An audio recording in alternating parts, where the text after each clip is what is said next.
වාරිය පොළ පරම්පරාවේ මිගෙට්ටුවන්ගේ පරම්පරාවේ කුඩා පොළ පරපුරේ ගෞරවනීය හාමුදුරන් වහන්සේලාගෙන් අවසරයි. ආදරණීය සිංහලයිනි, අද අපි අලුත්ගමට රැස් වෙන්නේ හරිම වේදනාවකින්. ඒ වේදනාවේ තරම අපේ හැඩිගල්ලේ හාමුදුරුවෝ මතක් කෙරුවා. මේ එකමුතුවට, මේ හමුවට මග පෑදුණු ස්වරූපය අපේ ලේකම් හාමුදුරුවන්ගේ අනුශාසනාවේදී පැහැදිලි කෙරුවා. මේ සිද්ධියේදී සිංහලයේ හැටියට සිංහලයන්ට, බෞද්ධයන්ට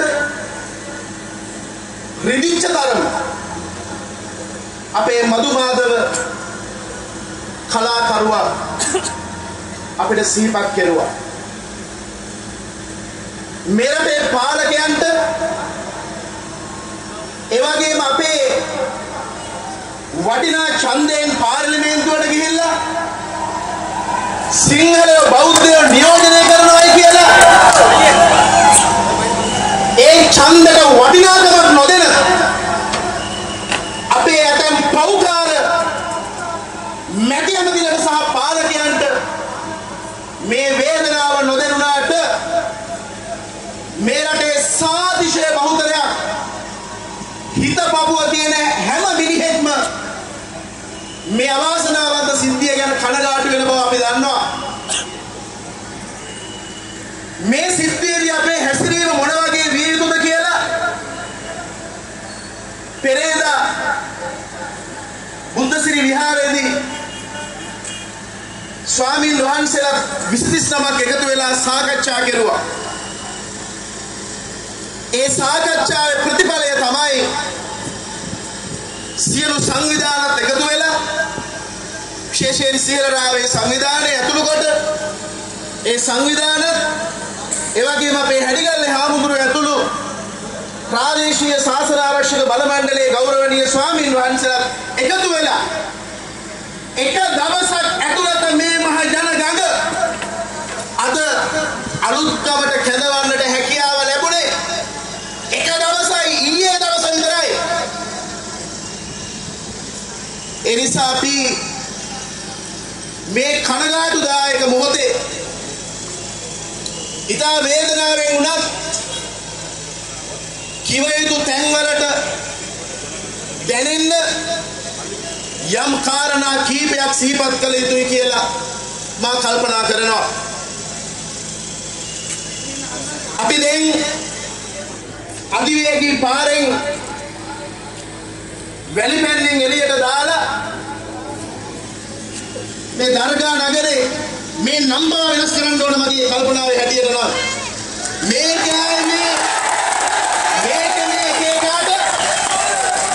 මේක මේ తాවකාලිකව අර මදුමාදව මතක් කළා වගේ අපේ මනුස්සකමට ලැබෙන සැලකිල්ල ධර්ම මේ අමදෙක්ක හරියට නන්දි කඩාල් කලපුවාදී විශේෂ කාර්ය බලකායෙන් දාලා පොලිසි වලින් දාලා මොකද මේ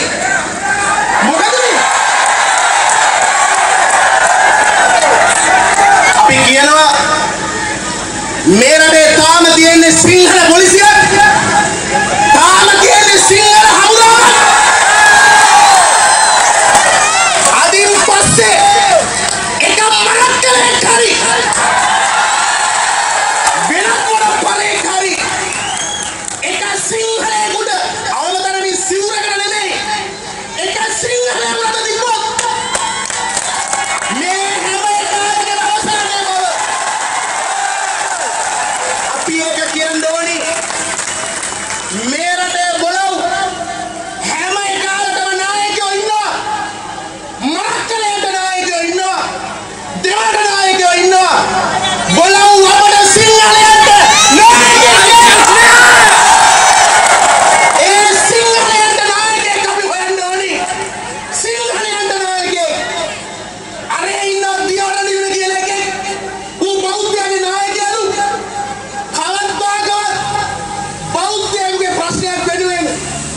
බෞද්ධ නායකයෝ කියන්නේ උන් පෙනේ නැති අවාසනාවන්ත යුගයක්.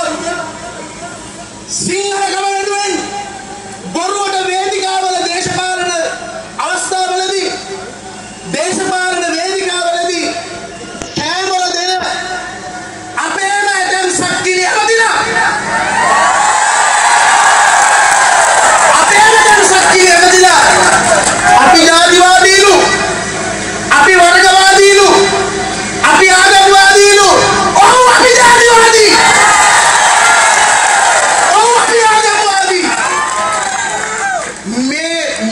මේ මොට්ටෙන්ද කියන්න තියෙන්නේ මේක සිදුවීමක් පමණක් නෙමෙයි සිද්ධි ගණනාවක සිද්ධි පෙළක එක සිදුවීමක් පමණයි මේ දැන් හරියටම සති තුනකට එහා පැත්තේදී මෙතන ඇවිල්ලා ඉන්නවා ඒ හාමුදුරුවෝ කුරුණෑගල ප්‍රදේශෙදී කුරුණෑගල නගරෙදී ඒක නමක් කියන්න ඕනේ වයඹ මෑන් පව ඒකගේ වැඩේම වයඹ මෑන් පව එකට එන කාන්තාවන්ට පවර් එක පෙන්නන්නේ දැන් සති තුනකට එහා පැත්තේදී මේවා රට දැනගන්න ඕන මොකද අවාසනාවකට අපේ මේ වැඩවලට මාධ්‍ය උදව් කරනවා වගේම අත්‍යවශ්‍යම දේවල් මාධ්‍යවල ප්‍රචාරය කරන්නේ නැහැ අපේ කතාවක බොහොම තප්පර ගණනක ඒ කාට හරි උපහාසාත්මකව කියන දෙයක් මිසක වටිනාකමක් ඇති තර්කානුකූලව කියන දෙයක් බොහෝ විට එළියට එනවා අඩුයි ඇයි අද මේ මාධ්‍යවල පවා මේ ආක්‍රමණයේ ක්‍රියාත්මක වෙනවා මේ මුසල්මානුවන්ගේ මේවා අපි පරාජය කළ යුතුයි මින සති තුනකට එහා පැත්තේදී තවුත්තේගම කාන්තාවක් මේ ආයතනයට එනවා සෞදි අරාබියේ වහල් සේවයට යන්න ඒකත් අපි නතර කරන්න ඕනේ හාමුදුරුවනේ කියනවා නම් ඔන්න පටන් ගන්න බණ මින් පස්සේ මැද පෙරදිග වහල් සේවයට යන එක නතර කරන්න අපි බණ පණක් ගන්න දැන් වැඩ පටන් ගන්න ඕනේ මැද පෙරදිග අපි දන්නවා මොනතරම් අපේ ගෑනු උදවිය කාම අපරාධ වලට ගොදුරු කරගෙන තිරිසන් විදියට අපේ ගෑනුන්ට සලකන්නේ කොහොමද කියලා අපි දන්නවා කුරුණෑගල ඔය කියන ආයතනේ මෙහෙමනම් මේ තමුත්තේගම ආයතනට මේ කාන්තාව ආවම කියනවා මම ඔබ පිටරට යවන්න ගමන් ඉස්සලා හෝටලේ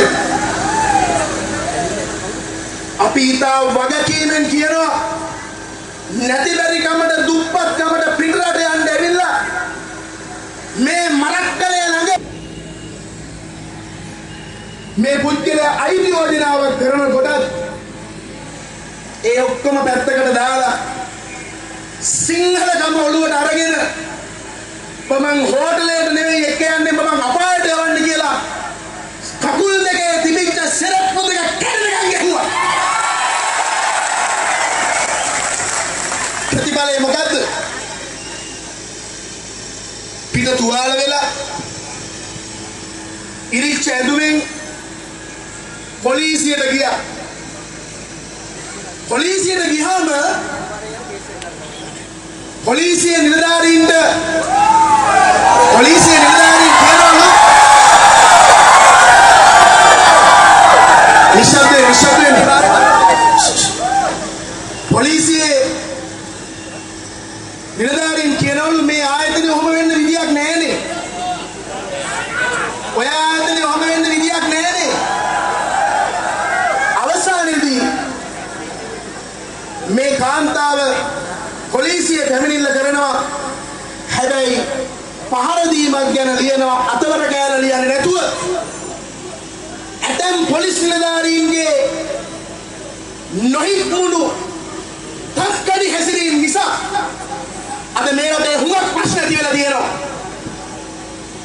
අවසානයේදී පොලිසියෙන් සාධාරණයක් ඉෂ්ට නොවන තැන අනේ මේ කාන්තාව අඬ නගරේ පන්සල හොයනවා එහෙම හොයද්දී ඇත්කඳ විහාරයට මේ කාන්තාව යනවා.